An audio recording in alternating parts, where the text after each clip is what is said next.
Atëherë, monitorimi I zbatimit të buxhetit është pjesë e një projekti më të madh, ndërtimi I partneritetit publik-kryesor, për cilin ju fola,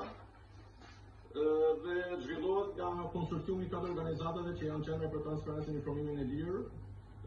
Lëvizja Evropiane e Shqipërisë, Akademia Evropiane e Integrimit dhe Negociatave dhe një qendër kërkimi për politikën e jashtme në Slovaki. Projekti financohet nga Bashkimi Evropian dhe ka filluar në vitin 2023 dhe zgjat deri në vitin 2026. Ndërsa përfshin të paktën zhvillimin e 40 kryesave të kësaj natyre, por edhe për një kapacitetesh, jo thjesht informimi siç është kjo sot, po ashtu dhe me trajnime, raportime dhe dhjetra dokumente të cilat do prodhohen dhe mund të shërbejnë si bujik për çështje të ndryshme të procesit të integrimit, duke patur parasysh